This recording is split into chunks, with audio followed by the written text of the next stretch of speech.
Hi everybody, welcome to another YDF Live show. My name is Stephen Aitchison, creator of YourDigitalFormula.com, a program to help you become the influencer that you are and grow your business from it. Okay, first time I took a week off last week, and so it's the first time I've been back for a week. And I actually managed to get a lot done, but not on the YDF kind of side of things, because another part of the business kind of took over. So YDF, I didn't get as much done as I wanted to, but we're getting there. And I kind of thought about YDF as well. If you're in the YDF tribe, just put up your hands just now. Just say, I'm a Braveheart, or I'm in the YDF tribe. And just let me know, because there's a few things we've been thinking about over the weekend. Sorry, I've got a cold coming up, so I might kind of sneeze and I might cough and stuff like that. So you need to bear with me. But if you're in the YDF tribe, give me a shout out and just say, yep, I'm a Braveheart. Jen Atkinson saying I'm a Braveheart. Excellent. Yeah, so we've got a few kind of new things coming up. Who else is in? I see a lot of hearts coming in. Clyde Lee Dennis. See the hearts from there. Thanks very much, buddy. Or the thumbs up. Braveheart here. Maria Flynn as well. We've got a few Bravehearts in, I think. Yeah, we have. Excellent. So, with the YDF programme, Laurie Emmett, welcome to you, Laurie. Some good questions you had and some good answers. You're really really becoming big in the community as well, just kind of looking at Facebook in a different way as well, Laurie, so that's brilliant. But that's what I want to talk about. So, YDF, I'm just going to be honest here. I've been getting a little frustrated with YDF just now. Because it's my own programme, I've been getting frustrated because I want to give more to the members and I want to help the members more as much as possible. So I had an idea this weekend that I ran with, which was good, but I still there's something still missing from the YDF programme. And I think myself and Maria had a meeting this morning, and we think we've come up with something that's going to make it better.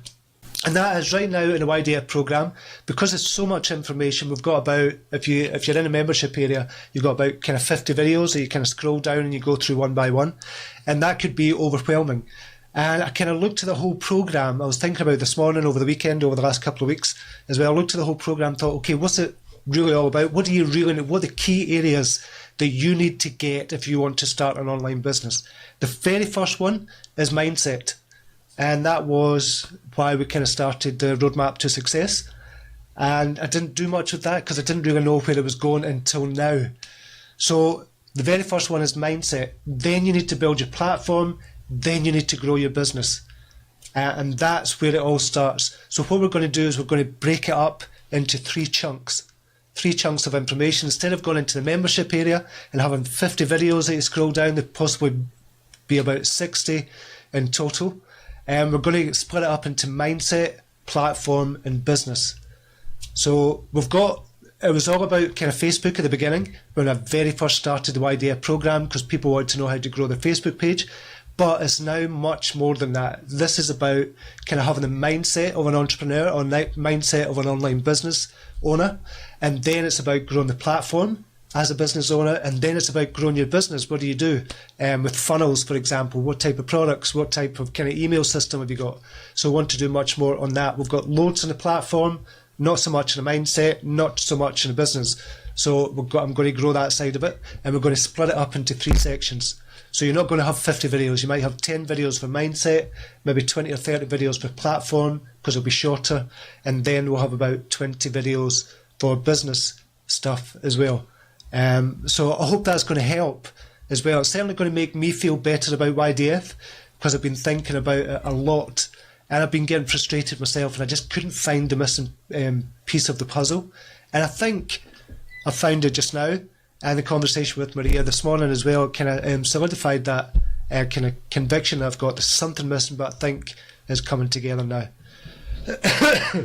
I'll just see if there's any comments on that. I know a lot of you are not members of kind of YDF just now, so this might not mean anything, but hopefully it does.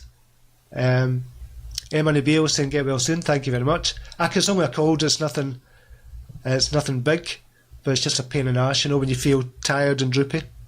Droopy is probably the wrong word, but you know what I mean. Okay, no comments on that, so that's brilliant. Okay, so today I wanted to talk about what's your why. And I've been doing a lot of work on my mindset as well, because YDF is getting to another level and kind of the whole business is getting to another level as well. So I've been doing a lot of work on myself and thinking about, okay, what's my why? And we spoke about this last week about going 7 levels deep, about Dean Graziosi and how he's got a kind of an exercise going 7 levels deep on your why. But I wanted to ask you, what is your why for wanting to start an online business or growing an online business? What's your why? But I've got a video for you from Simon Sinek, and I can't remember if I've showed you this before, but it's a brilliant video. Just love it. We've got a wee comment there. I'll just read that just now. Just seen the comment coming up in Skype. Jen Atkinson, you're such a perfectionist. Stephen, I'm looking forward to seeing what changes you make, but honestly the YDF program at the moment is amazing. Just love it. Oh, thank you, Jen. No, honestly, I appreciate you saying that. But you know, when you think, right, there could be more, there's just something missing. And it's been like that for, I don't know how long. When the program very first started out, there's only about 5 or 6 videos in it. And then I thought, there's something missing. And then I grew it, there's something missing, then I grew it, then there's something missing, then I kind of grew it and expanded and stuff like that. So I just want you to be successful. That is really my purpose now. I want you to be successful in whatever you do with your live shows, with your Facebook page, with your business in particular, but more importantly, with your mindset, is to truly believe that you are an influencer. Because Jen, what you're doing on your Facebook Lives as well, you are an influencer. But I don't think people realise how much of an influence they have. And I'm going to be doing a 4-part video series on that as well. I'm really looking forward to that, actually. It's about the journey of an influencer. So it's going to have it's going to be good. It's going to be good. But you are an influencer just now. And I want you to truly believe that and embrace it and to empower more people as well. So the mindset stuff is going to be really good as well. So I'm looking forward to that. Maria Flynn, the mindset is given the success traits and habits and must-dos that will give them success for the long term. It is. That's exactly what it's about, Maria. And that's what I've been kind of missing as well. That's the missing piece of the puzzle. That's a big piece of the missing puzzle. The missing puzzle? I don't know. You know what I'm trying to say. Yeah, I'm getting delirious here. Vanessa, I've got to adjust and shift my mindset and focus. That's exactly it. And that's what I'm really thinking about when I'm doing kind of mindset. We've got 7 videos that we're thinking about. We're not thinking about doing, we're outlining kind of 7 videos just now. So it's going to be good. Kathy Baker, another YDF. Emma, get well, Stephen. Take care of you. Thank you very much, Kathy. Yeah, it's only the cold, as I said, but just it's that kind of head kind of stuff where you're not thinking right. Right, okay, so the video, the video from Simon Sinek, it's all about the why. Maria Flynn says, love the Simon Sinek video. Yeah, perfect timing. Yeah, I think this is really good timing, actually. So I'm going to show you that video just now, if you just bear with me a wee second.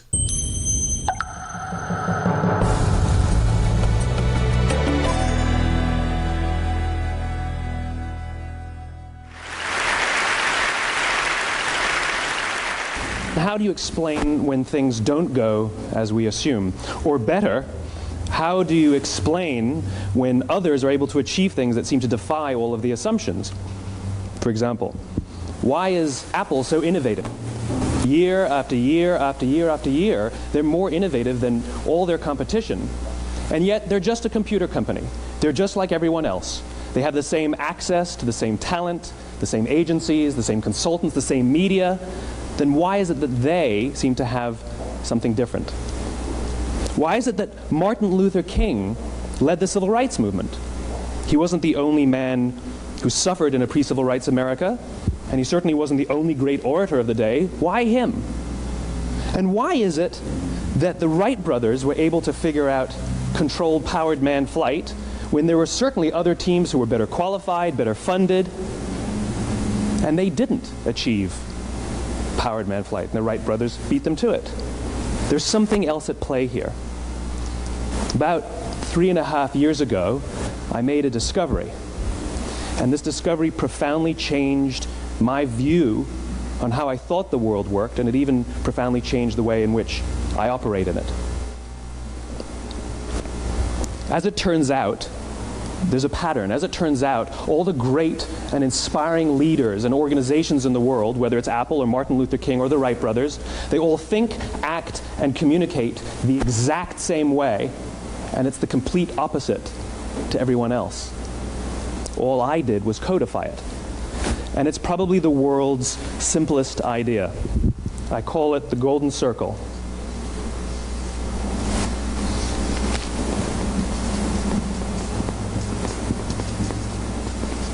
Why, how, what?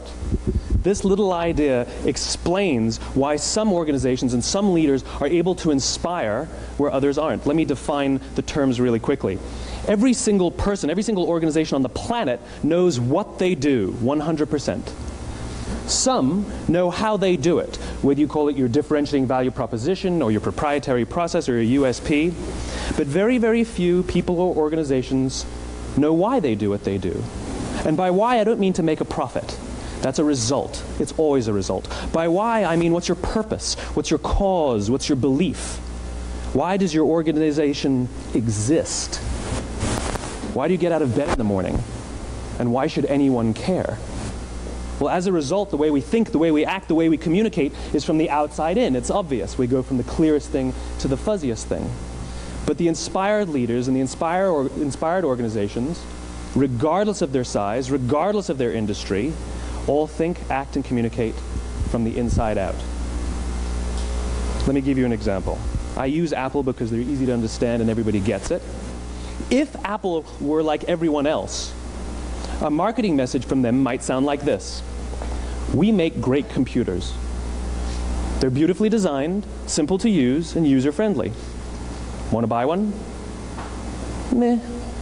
And that's how most of us communicate. That's how most marketing is done, that's how most sales is done, and that's how most of us communicate interpersonally. We say what we do, we say how we're different or how we're better, and we expect some sort of behavior, a purchase, a vote, something like that. Here's our new law firm. We have the best lawyers with the biggest clients. We have, we always perform for our clients, do business with us. Here's our new car. It gets great gas mileage. It has, leather seats. Buy our car. But it's uninspiring. Here's how Apple actually communicates. Everything we do, we believe in challenging the status quo. We believe in thinking differently. The way we challenge the status quo is by making our products beautifully designed, simple to use, and user-friendly. We just happen to make great computers. Want to buy one? Totally different, right? You're ready to buy a computer from me. All I did was reverse the order of the information. What it proves to us is that people don't buy what you do, people buy why you do it. People don't buy what you do, they buy why you do it. This explains why every single person in this room is perfectly comfortable buying a computer from Apple. But we're also perfectly comfortable buying an MP3 player from Apple, or a phone from Apple, or a DVR from Apple. But as I said before, Apple's just a computer company. There's nothing that distinguishes them structurally from any of their competitors. Their competitors are all equally qualified to make all of these products. In fact, they tried. A few years ago, Gateway came out with flat-screen TVs. They're eminently qualified to make flat-screen TVs. They've been making flat-screen monitors for years. Nobody bought one.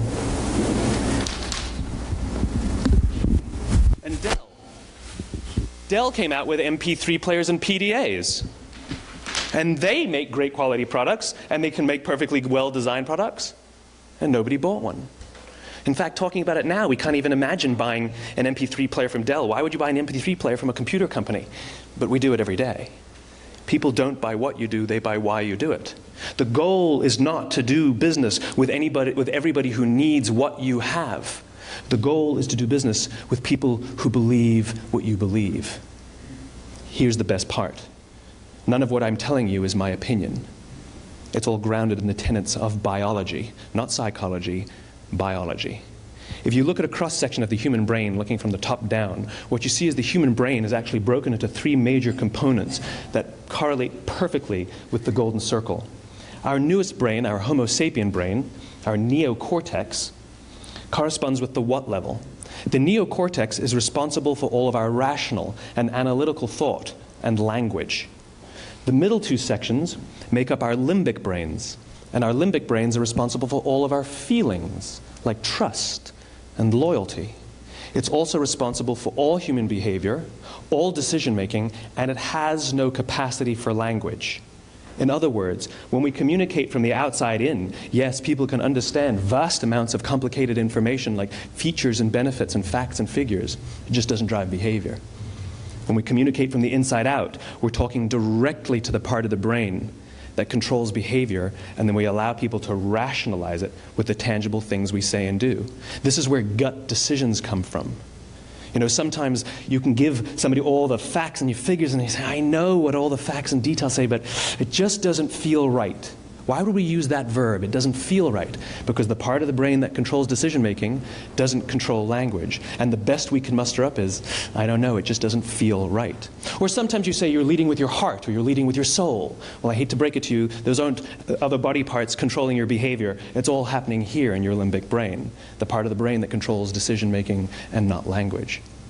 But if you don't know why you do what you do, and people respond to why you do what you do, then how will you ever get people to vote for you or buy something from you, or more importantly, be loyal and want to be a part of what it is that you do? Again, the goal is not just to sell people who need what you have. The goal is to sell to people who believe what you believe. The goal is not just to hire people who need a job. It's to hire people who believe what you believe. I always say that, you know, if you hire people just because they can do a job, they'll work for your money. But if you hire people who believe what you believe, they work for you with blood and sweat and tears. And nowhere else is there a better example of this than with the Wright brothers. Most people don't know about Samuel Pierpont Langley. And back in the early 20th century, the pursuit of powered man flight was like the dot-com of the day. Everybody was trying it. And Samuel Pierpont Langley had what we assume to be the recipe for success. I mean, even now, you ask people, why did your product or why did your company fail? And people always give you the same permutation of the same three things. Undercapitalized, the wrong people, bad market conditions. It's always the same three things. So let's explore that. Samuel Pierpont Langley was given $50,000 by the War Department to figure out this flying machine. Money was no problem. He held a seat at Harvard and worked at the Smithsonian and was extremely well connected. He knew all the big minds of the day. He hired the best minds money could find, and the market conditions were fantastic. The New York Times followed him around everywhere, and everyone was rooting for Langley. And how come we've never heard of Samuel Pierpont Langley? A few hundred miles away in Dayton, Ohio, Orville and Wilbur Wright. They had none of what we consider to be the recipe for success. They had no money. They paid for their dream with the proceeds from their bicycle shop. Not a single person on the Wright brothers' team had a college education, not even Orville or Wilbur. And the New York Times followed them around nowhere. The difference was Orville and Wilbur were driven by a cause, by a purpose, by a belief. They believed that if they could figure out this flying machine, it'll change the course of the world. Samuel Pierpont Langley was different. He wanted to be rich, and he wanted to be famous. He was in pursuit of the result. He was in pursuit of the riches. And lo and behold, look what happened. The people who believed in the Wright brothers' dream worked with them with blood and sweat and tears. The others just worked for the paycheck. And they tell stories of how every time the Wright brothers went out, they would have to take 5 sets of parts because that's how many times they would crash before they came in for supper. And eventually, on December 17th, 1903, the Wright brothers took flight. And no one was there to even experience it. We found out about it a few days later. And further proof that Langley was motivated by the wrong thing, the day the Wright brothers took flight, he quit. He could have said, that's an amazing discovery, guys, and I will improve upon your technology. But he didn't. He wasn't first. He didn't get rich. He didn't get famous. So he quit. People don't buy what you do, they buy why you do it. And if you talk about what you believe, you will attract those who believe what you believe. Well, why is it important to attract those who believe what you believe? Something called the Law of Diffusion of Innovation. And if you don't know the law, you definitely know the terminology. The first 2.5% of our population are our innovators. The next 13.5% of our population are our early adopters. The next 34% are your early majority, your late majority, and your laggards. The only reason these people buy touch-tone phones is because you can't buy rotary phones anymore. We all sit at various places at various times on the scale, but what the law of diffusion of innovation tells us is that if you want mass market success or mass market acceptance of an idea, you cannot have it until you achieve this tipping point between 15 and 18% market penetration, and then the system tips. And I love asking businesses, what's your conversion on new business? And they love to tell you, oh, it's about 10%, proudly. Well, you can trip over 10% of the customers. We all have about 10% who just get it. That's how we describe them, right? That's like that gut feeling, oh, they just get it. The problem is, how do you find the ones that just get it before you're doing business with them versus the ones who don't get it?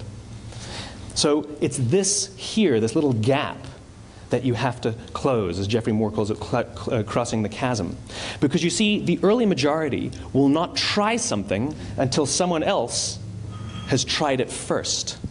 And these guys, the innovators and the early adopters, they're comfortable making those gut decisions. They're more comfortable making those intuitive decisions that are driven by what they believe about the world, and not just what product is available. These are the people who stood online for 6 hours to buy an iPhone when they first came out, when you could have just walked into the store the next week and bought one off the shelf. These are the people who spent $40,000 on flat-screen TVs when they first came out, even though the technology was substandard. And by the way, they didn't do it because the technology was so great. They did it for themselves. It's because they wanted to be first. People don't buy what you do, they buy why you do it. And what you do simply proves what you believe. In fact, people will do the things that prove what they believe. The reason that person bought the iPhone in the first 6 hours, or stood in line for 6 hours, was because of what they believed about the world and how they wanted everybody to see them. They were first. People don't buy what you do, they buy why you do it. So let me give you a famous example, a famous failure and a famous success of the law of diffusion of innovation. First, the famous failure. It's a commercial example. As we said before a second ago, the recipe for success is money and the right people and the right marketing conditions, right? You should have success then. Look at TiVo. From the time TiVo came out about 8 or 9 years ago to this current day, they are the single highest quality product on the market. Hands down, there is no dispute. They were extremely well funded. Market conditions were fantastic. I mean, we use TiVo as a verb. I TiVo stuff on my piece of junk Time Warner DVR all the time. But TiVo is a commercial failure. They've never made money. And when they went IPO, their stock was at about $30 or $40 and then plummeted, and it's never traded above 10. In fact, I don't think it's even traded above 6, except for a couple of little spikes. Because you see, when TiVo launched their product, they told us all what they had. They said, we have a product that pauses live TV, skips commercials, rewinds live TV, and memorizes your viewing habits without you even asking. And the cynical majority said, we don't believe you, we don't need it, we don't like it, you're scaring us. What if they had said, if you're the kind of person who likes to have total control over every aspect of your life, boy, do we have a product for you. It pauses live TV, skips commercials, memorizes your viewing habits, etc., etc. People don't buy what you do, they buy why you do it, and what you do simply serves as the proof of what you believe. Now let me give you a successful example of the law of diffusion of innovation. In the summer of 1963, 250,000 people showed up on the Mall in Washington to hear Dr. King speak. They sent out no invitations, and there was no website to check the date. How do you do that? Well, Dr. King wasn't the only man in America who was a great orator. He wasn't the only man in America who suffered in a pre-civil rights America. In fact, some of his ideas were bad. But he had a gift.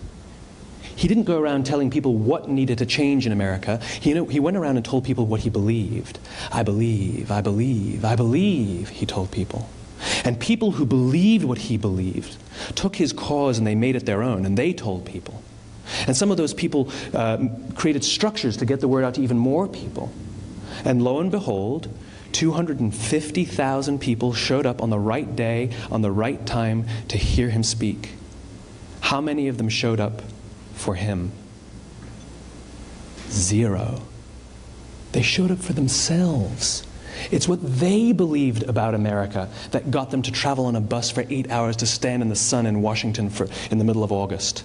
It's what they believed, and it wasn't about black versus white. 25% of the audience was white. Dr. King believed that there are two types of laws in this world, those that are made by a higher authority and those that are made by man. And not until all the laws that are made by man are consistent with the laws that are made by the higher authority will we live in a just world. It just so happens that the civil rights movement was the perfect thing to help him bring his cause to life. We followed not for him, but for ourselves. And by the way, he gave the I have a dream speech, not the I have a plan speech. Listen to politicians now with their comprehensive 12-point plans. They're not inspiring anybody. Because there are leaders and there are those who lead. Leaders hold a position of power or authority, but those who lead inspire us. Whether they're individuals or organizations, we follow those who lead not because we have to, but because we want to. We follow those who lead not for them, but for ourselves. And it's those who start with why that have the ability to inspire those around them or find others who inspire them. Thank you very much.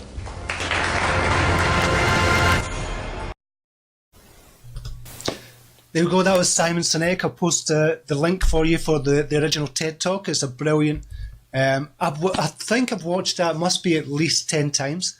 And every time I watch it, it's just at the perfect moment for going to the next level for my business. And over kind of this weekend and the last couple of weeks, I kind of watched it again last week.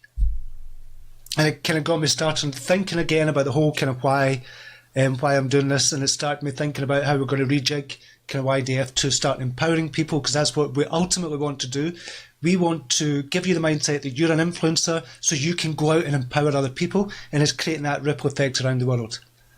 So once you get your why for your product, for your business, for even yourself, once you get your why for your business, there's two sides to it, actually. You get your why for the business. So the why kind of for YDF would be to empower other people so they can go and empower other people in their lives as well and kind of create that ripple effect around the world. I've not got that off to a T yet, but that's coming for the kind of mission statement. But once you get your why for your business, you also get a why for yourself personally. So I kind of started business personally because I really dug down deep and really thought about it. And when I got to kind of 7 layers deep of the why, because I never wanted to feel inadequate again like I did when I was a child. We never had money. I was kind of poor. Growing up, I never had everything that I wanted because we never had that money, and I never wanted to feel that feeling of inadequacy again. So there's a personal reason and there's a business reason as well. And I don't know if you've discovered this yet, if you've kind of been figuring out your why. And this was kind of what led me to think about YDF, the YDF program, where it's going, and looking at the why again. Why are we doing this? Why? Is it just to make money? Definitely not. There's other ways that I could make a lot of money if I spend a lot of time, say for example, cryptocurrencies that we're kind of looking at just now as well, or I was looking at. I thought, no, I'll just spend too much time looking at cryptocurrency markets and kind of chasing it and stuff like that, but I could make so much money with that. It's not about that. It's not just about the money. It's about empowering other people. It's about empowering you. It's about giving you the belief, the mindset that you need to go out and influence other people in the world so they hear your story. And once you get your why, you can then get your mission statement. Then once you get your mission statement, then you can start to tell your story. Once you start to tell your story, you can come up with your values and principles for your business as well, and what those values and principles mean. And it all comes together in one big way once you get that all together. And that's why I love kind of when Simon Sinek talks about getting to your why, and he's got the brilliant book as well, which you should get if you're interested in that.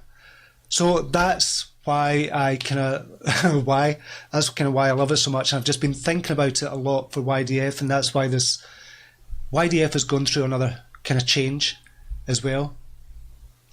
It's not going through another change. We're just going to focus more on the mindset and the business kind of growth side of it as well, but particularly the mindset, because I think that's what's been missing for a while now, and I hope it's going to help. And we're obviously doing other things for YDF, for the Bravehearts and the YDF tribe as well. And I'm feeling much better about it. I was feeling frustrated about it, but now I'm feeling much better. And I know for you in your business, once you get the why, and once you get over that hurdle of it's all just about money, once you get over that, because you quickly realise that's not going to keep you going. The money is never going to keep you going. It's going to kind of keep you enthusiastic for a while, but then when you start to make the money, you'll just go, what's the reason? What's the bigger reason for doing this? Not just to make money, because there's thousands of ways to make money. You've got a bigger purpose in life, and that's kind of a challenge to you as well. And we're going to be doing that exercise in the YDF program as well. So we're going to be recording videos soon. But I've got loads of ideas for YDF, and I just keep thinking of all these ideas and never want them to stop, but I just keep having to act on these ideas, and some things fall by the wayside, some things don't, but this is a big thing. So you need to find your purpose for what you want to do in your big why. So I hope that helps. I'll just go to a couple of comments. I don't know if we've got any questions. I don't think we have. Just bear with me a wee second. See if the comments are sticking. Emma Nabil, I want to help people find their power because I know what it feels like to feel powerless and stuck. So that is a big why, because obviously that's kind of personal, and there's a business part of that as well. Mainly the kind of personal you're kind of looking at, because you know what it's like to feel powerless and stuck. And now that you've got that why, you can then start thinking about the values and principles and your mission statement and your story. How do you then convey it? Because you've got to convey that in a sense as well, in a story that you can tell people that get them on board with your product or your program or whatever it is that you're thinking about doing, Emma. Tina Ferrarson, welcome to you, Tina. Good to have you here. Tracy Uttridge, the why for yourself is so important. It is. And it's something I thought when I was doing the why for the business, I thought, okay, it's great for the business and I really get it for the business, but there's a personal reason as well. So there's a personal reason and a business reason. And they don't necessarily go hand in hand, but they do collide together kind of at the bottom there. So it is really important for the personal side of it as well. Once you understand the personal side of it, you can give more to the business side of it, if that makes sense. Jackie Coventry, this is perfect timing for me. Excellent, I'm glad it's perfect timing. I'd love to hear that as well. It seems just now things are really falling into place. The kind of universe is sending messages and message after message and seeming coincidences that are coming kind of my way and probably your way as well. That's because we're aligned much more with the purpose. When you're aligned with the path that you're meant to be walking, you'll see so many more signs from the universe. I call it the universe. You can call it God. You can call it whatever you want. I call it the universe. But you'll see so many signs on the path that you're walking that you're walking on the right path. When those lack of signs, when they're not there, that's when you kind of have to question it and just say, okay, is what I'm doing the right thing? Am I doing it the right way? Am I doing it for the right reasons? And you kind of question that. And I think we all go through that unconsciously. But if you're aware of it first of all, without having to go through all the shit first, then that's when things speed up for you. And things are definitely speeding up for me as well. Maria Flynn, money matches your own energy, and the powerful energy stems from your why. Otherwise, the energy fizzles out, as do the funds. Exactly. And that is true. Kind of when I first started in business, it was all about the money, all about I wanted to give up my full-time job and kind of make more money for my family and to get a bigger house and shit like that. But it wasn't really kind of for that. It was for other reasons. And when I started making money, it just didn't feel right. There was something missing, and that's when I found the big why. What do I really want to do? And that's when I found my purpose. And this, I'm living my purpose, and I love it. I love this purpose I'm living just now. If it's helping you on a live show, if it's helping you in the YDF program as well, or the YDF monthly program, if you even get one aha moment, then it's all been worth it. It's been fantastic, and I've done my job, but I want to do even more for you as well.